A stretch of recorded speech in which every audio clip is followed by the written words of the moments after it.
Muito bom, esse é o encontro em que queremos refletir sobre o assim chamado próprio de número 20, previsto para o dia 22 de setembro de 2013. Os textos estão ali no quadro, Lucas 16, 1 a 15. Costumava ser, antes da recente revisão da série trienal, me parece que era simplesmente de 16, 1 a 13, e agora, mais recentemente, então, nessa revisão, foi acrescentado um pequeno parágrafo, versículos 14 e 15. A leitura que faz um paralelo temático, ou ao menos sugere alguma coisa em termos de complemento ou de harmonia ou contraponto a esse texto de Lucas 16 é Amós, capítulo 8, 4 a 7. Como não podia deixar de ser, Amós tem essa preocupação, ou essa ênfase nessas questões relacionadas com ricos explorando pobres e tendo aquela ânsia, né, ou aquela preocupação, quando é que vai passar o feriado, o domingo, na época eram outros dias, para a gente de novo abrir o comércio e fazer tudo que a gente costuma fazer, especialmente explorar os pobres, né? Então essa temática, o texto do Antigo Testamento claramente aponta nessa direção de que existe uma temática relacionada com bens e riquezas nesse texto de Lucas 16. A epístola do domingo, 1 Timóteo 2, 1 a 15, que também foi estendida nessa revisão da série trienal. Antes ele ia apenas até o versículo 8, agora ele foi ampliado para o versículo 15, e não há em si uma promessa de que a leitura da epístola tenha relação com as demais leituras, especialmente nessa segunda metade do ano eclesiástico ou litúrgico. Mas, quando menos se espera, essas leituras também, ou a leitura da epístola também se relaciona tematicamente com o Evangelho. Especialmente, vocês podem olhar isso depois, na parte final, que agora foi acrescentada, onde trata da atuação das mulheres na igreja. Fala-se também sobre o que deve ser o verdadeiro enfeite da mulher. Não as coisas externas, né, as joias e tudo isso, os penteados, mas aquilo que vem, a beleza que vem de dentro.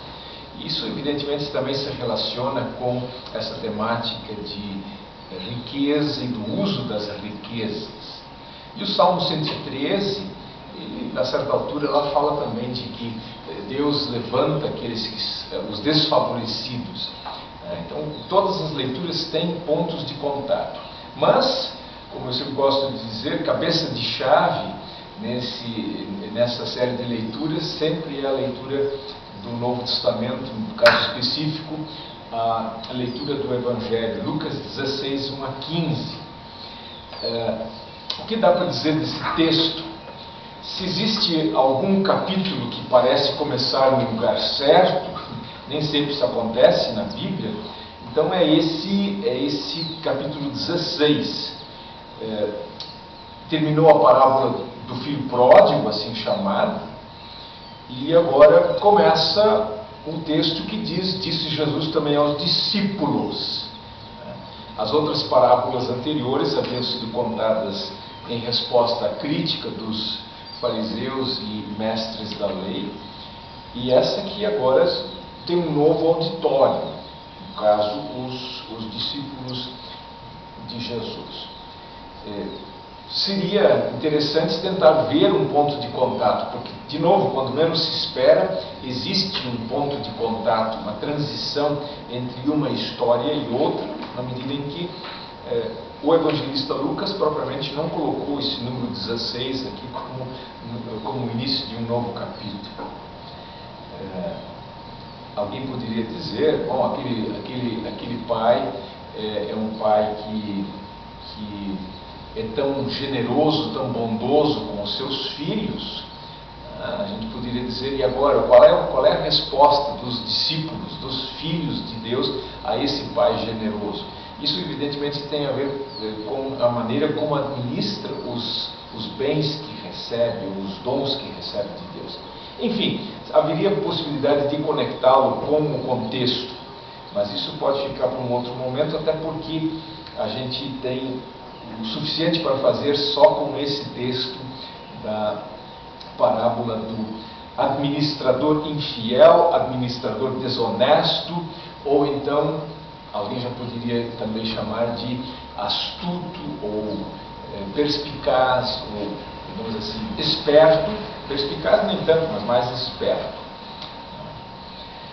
Essa parábola do administrador infiel, em Lucas 16, é, de certa forma, a esfinge das parábolas. Aquela que diz assim, decifra-me ou devoro-te. Aqui deu um maior número de... digamos assim, aqui provoca a maior discussão em torno das parábolas. Talvez nenhuma outra tenha sido tão discutida quanto essa. Exatamente por ser tão complexa e por ter no meio, evidentemente, esse elogio ao espertalhão. E, inclusive, ali no versículo 8, diz o texto, e elogiou o Senhor, o administrador infiel, porque se houvera atiladamente. Porque os filhos do mundo são mais hábeis na sua própria geração do que os filhos da luz. E muita gente lê esse Senhor como se fosse um Senhor com S maiúsculo, como se Jesus estivesse elogiando. E diretamente Jesus não está elogiando esse administrador infiel ou esperto, mas no fundo ele está tirando uma lição da atitude desse capataz ou desse administrador, desse gerente. Então, Jesus não tem, digamos assim, o receio ou, digamos, as preocupações que muitos piedosos têm. Não se poderia usar uma história dessas para ilustrar algo a respeito do reino de Deus ou da vida dos discípulos dentro desse reino. Mais adiante ele vai trazer o exemplo do juiz iníquo, em que um juiz que não se sensibiliza com a situação desesperadora de uma viúva, mas que no fim cede, depois de tanto ela importunar ou incomodar esse juiz, e essa atitude do juiz é, por assim dizer, comparada com a atitude de Deus em relação às petições e orações do seu povo. De novo, um exemplo nada recomendável, ou digamos um exemplo negativo usado para alguma coisa positiva. Então muitas pessoas ficam um tanto quanto escandalizadas com o fato de Jesus fazer isso, mas Ele é o Senhor, Ele faz como Ele quer e o que Ele quer.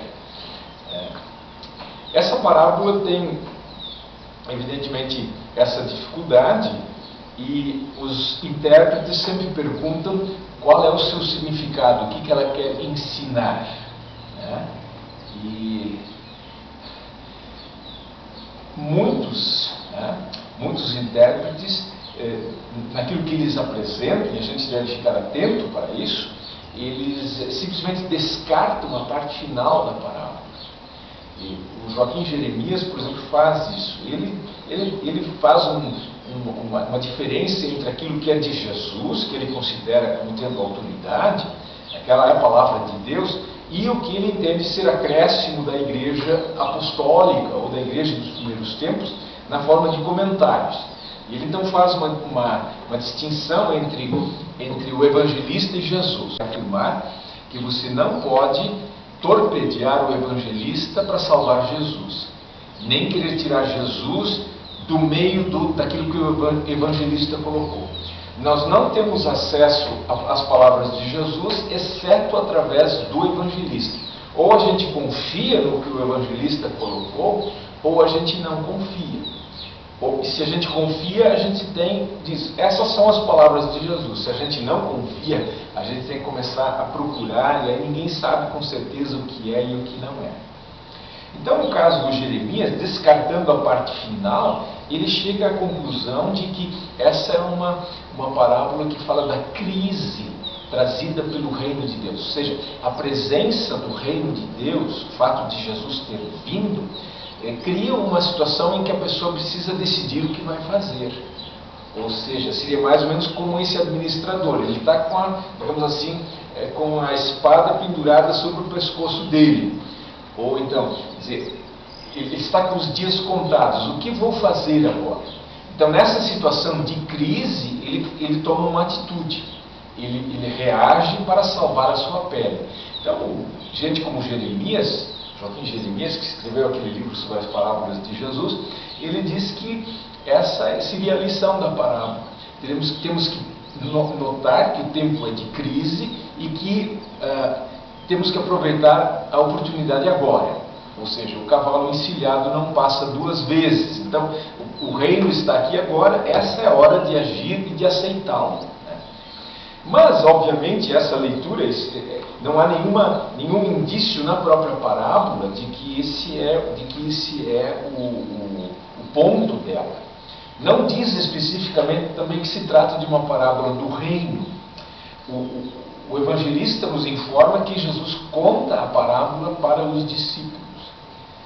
E essa parte final, né, começando no versículo 8, todas essas aplicações da parábola apontam numa outra direção, levando a gente a dizer, esta sem dúvida uma parábola que trata sobre como encarar e administrar e utilizar os bens deste mundo, né, com vistas a resultados para o reino de Deus. Então, esta parábola aqui é uma parábola que trata, a meu ver, ela trata de mordomia dos bens, como administrar as coisas materiais que Deus nos dá para o benefício espiritual. Essas são as lições da parábola. Isso está bem claro no final. Se a gente leva isso a sério, a parábola está fácil. Como tantas outras, ou a maioria das parábolas de Jesus, digamos 75% delas, 3 de cada 4 parábolas de Jesus têm a sua explicação ou no começo ou no fim. Elas estão explicadas nos evangelhos. Não há muito o que fazer para procurar uma lição. Então esta é uma parábola de mordomia de bens. No fundo, a nossa dificuldade com mordomia da oferta, que a gente sempre tem um capítulo especial sobre isso, e a gente ensina nas igrejas, mordomia da oferta passa pela compreensão correta dos bens deste mundo. As pessoas não sabem ofertar porque elas não têm uma compreensão adequada do que são os bens. Ou como diz o texto ali no final, no versículo, um versículo mais adiante, versículo 13, que era o final antigo dessa leitura, não podeis servir a Deus e as riquezas. Então esse é o problema. O problema não é que as pessoas não sabem ofertar, é que elas são devotas do Senhor real, né? Ou do Senhor dólar. Esse é o nosso problema. No fundo, nós entendemos que daí vem todo o nosso bem. E por isso temos dificuldade de nos desfazer desses recursos.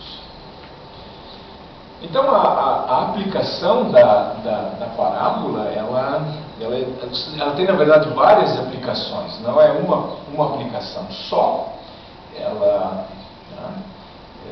Mas precisamos primeiro olhar a própria parábola antes de ver a aplicação.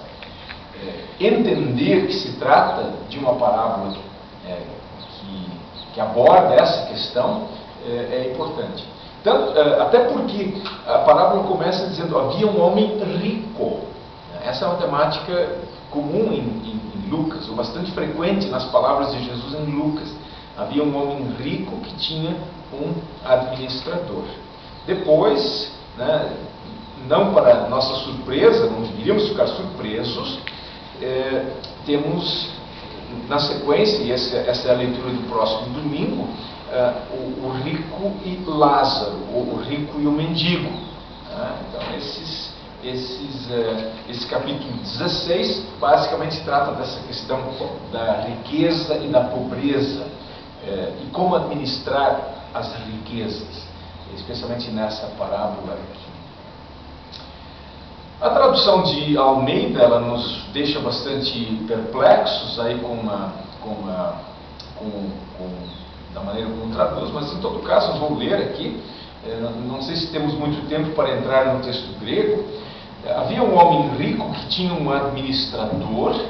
Este administrador é um oikonomos, quer dizer, é uma espécie de um econômo, né? Um gerente, e esse foi denunciado como quem estava a defraudar os seus bens. Exatamente o que ele estava fazendo, a parábola não especifica. Em todo caso, alguém foi falar para o patrão que havia alguma coisa errada. E ele mandou chamá-lo e disse: que é isso que ouço a teu respeito. Presta contas da tua administração, da economia, ele é um administrador, ele tem uma administração, pois já não podes mais continuar nela. E aí o economos, o administrador, diz consigo mesmo. E essa é uma característica das parábolas de Jesus em Lucas. Alguém pensa em voz alta, ou fala consigo mesmo, num solilóquio, falar consigo mesmo. Normalmente os personagens falam com outros personagens. Aqui, em algumas parábolas em Lucas, os personagens pensam em voz alta. Ele diz consigo mesmo: que farei, pois o meu Senhor me tira a administração? Trabalhar na terra não posso, também de mendigar tenho vergonha. Eu sei o que farei para que, quando for demitido da administração, me recebam em suas casas. Ou seja, depois de uma reflexão, ele tem uma saída. E aí ele começa a chamar os devedores do seu senhor, do patrão. No versículo 5, aí então aparece esse homem rico, é aqui chamado de senhor. O termo é Kyrios, mas ele é o patrão. Por isso, no versículo 8, não devemos nos surpreender que o Senhor elogia o administrador. Esse Senhor, de novo, é o patrão deste administrador. Então, agora começa a redução das contas. Por que exatamente ele faz isso, ou como ele podia fazer isso legalmente ou ilegalmente? A parábola não entra nisso.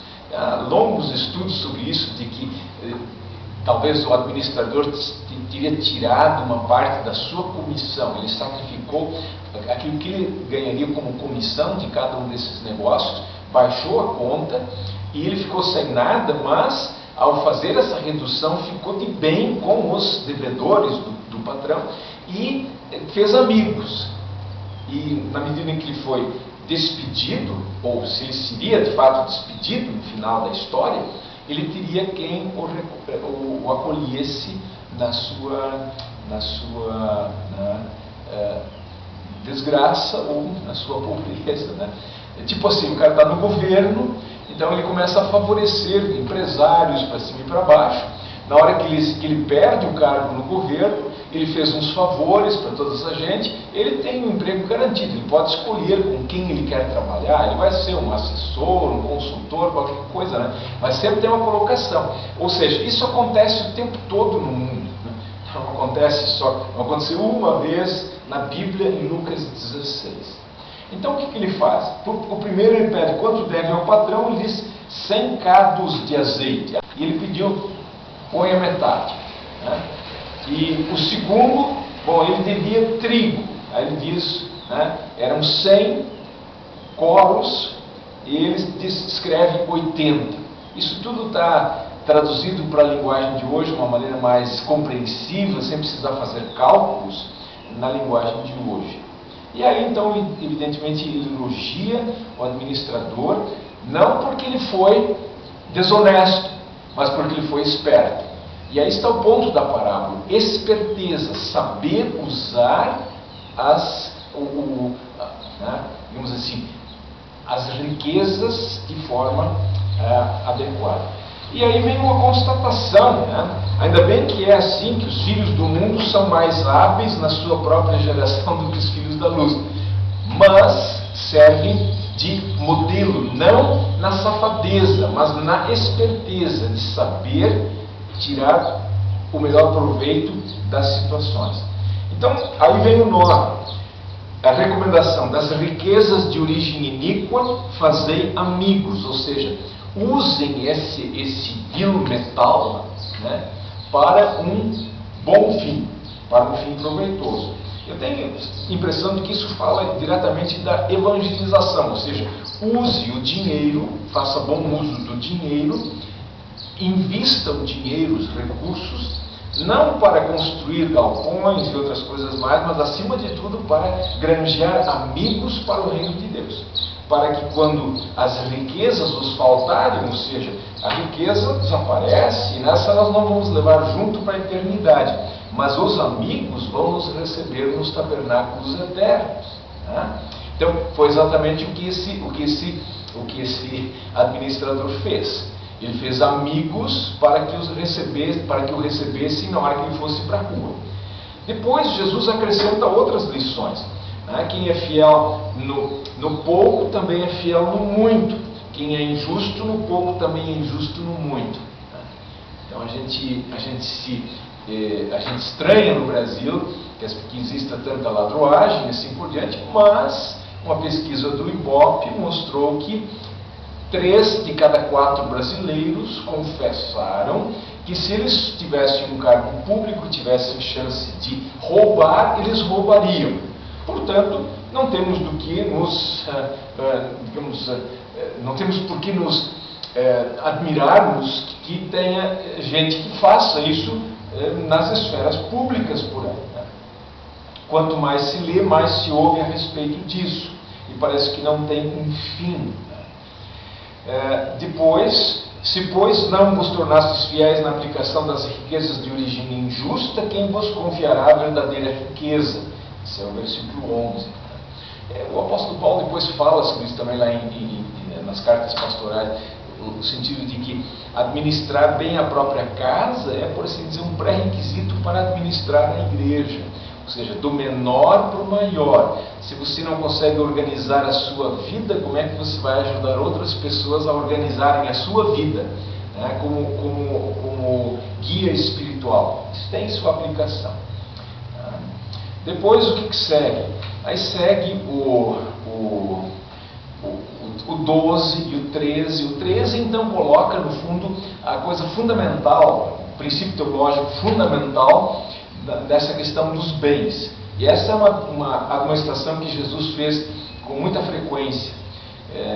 O grande concorrente do reino de Deus é o reino do vil metal, ou então, ou você serve a Deus ou você serve às riquezas. O grande Deus, com D minúsculo, em todas as épocas, sempre foi a questão da riqueza. E essa advertência é muito boa. Terminar a leitura no 13, como termina com uma espécie de paulada, né?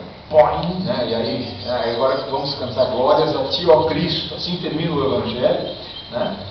E o acréscimo do 14 e do 15, de certa forma, piora isso. Aí vem os fariseus que eram avarentos, vejam que está conectado, né, com a temática ali. Eles né, debocharam de Jesus. E Jesus diz, vocês são muito justos ou corretos exteriormente, mas Deus conhece o coração. Pois aquilo que é elevado entre os homens é abominação diante de Deus. E esse termo abominação é o mesmo que é usado lá quando fala do abominável da desolação. ou seja, uma coisa nojenta que faz com que as pessoas fujam. O Deus não olha para aquilo porque diz, isso é impuro. Esse é o final da história, e certamente também um final com uma pancada e tanto. Então, há várias lições aqui tiradas dessa parábola, e talvez dê para pregar tudo de uma vez só, talvez não dê para pregar tudo, mas é uma temática de mordomia, porque é uma palavra dirigida aos discípulos. Temos uns 2 ou 3 minutos, eu vou terminar lendo essa história, ou esse texto, numa adaptação gauchesca, né? Não está completo, não está terminado esse texto ainda, mas seria mais ou menos assim, só para revisar o texto, né? Colocando num contexto mais de fronteira gaúcha. Né? Jesus contou um caso para os discípulos dele. Um fazendeiro ricaço tinha um capataz que tinha ficado tomando conta dos negócios dele na fazenda. Aí foram xeretear para o ricaço que o capataz estava passando a perna ele ou cuidando mal da fazenda. O patrão foi até lá, chamou o capataz e disse: andei ouvindo umas cositas a teu respeito. Acho que vou ter que arrumar outro capataz. Deixa tudo em ordem para pegar tua tarecama e seguir para outras bandas. Aí o capataz ficou matutando. O patrão está querendo me mandar embora. E o que é que esse vivente aqui vai fazer quando isso acontecer? Esse negócio de abrir valeta não é mais para mim, pois não sou forte que chega. Se for para pedir esmola, Deus me livre, morro de vergonha. Pois olha, já sei o que vou fazer. Assim, quando o velho me botar no olho da rua, vou ter uns compadres que vão me receber no rancho deles. Então ele chamou todo mundo que tinha dívida com o patrão. Perguntou por primeiro: quanto é que tu deve para o velho? E ele desembuchou 100 latas de banho. O capataz disse: pois aqui está a papelada, senta ali e rabisca por cima 50. Veio outro e o capataz fez a mesma pergunta: e tu, quanto é que deve para o velho? E ele disse de vereda: 1000 sacas de trigo. Pois escreve 800, disse o capataz. Quando o fazendeiro rico ficou sabendo disso, não teve como não dizer: e capatazinho matreiro esse, disso eu não tinha visto ainda. E Jesus continuou: as pessoas desse mundo são muito mais matreiras nos seus negócios do que as pessoas que lidam com as coisas de Deus. Por isso eu lhes digo: usem as riquezas deste mundo para conseguir amigos, para que quando as riquezas faltarem, esses amigos recebam vocês na querência eterna. Quem é fiel nas coisas sem importância vai ser fiel também nas coisas graúdas. E quem é desonesto nas quinquilharias também vai ser desonesto nas coisas grandes. Pois se vocês forem honestos ou não forem honestos com as riquezas deste mundo, quem vai pôr vocês para tomar conta das verdadeiras riquezas? E se não forem honestos com o que é dos outros, quem vai lhes dar o que é de vocês? Um vivente não pode servir a 2 patrões ao mesmo tempo, pois vai se enojar de um e gostar do outro. Ou vai ser fiel a um e vai desprezar o outro. Vocês não podem servir a Deus e também servir ao dinheiro. Os tais dos fariseus escutaram isso e zombaram de Jesus. Isso porque gostavam dos pila. Então Jesus disse para eles: na frente do resto da indiada vocês querem ser gente buenaça, mas o patrão lá de riba conhece o que vocês são por dentro. Pois aquilo que o povo acha que tem muito valor, para Deus, o patrão das alturas, não vale nada. Esse é o texto do Evangelho do dia 22 de setembro de 2013, ou sempre o próprio número 20. Ficamos por aqui.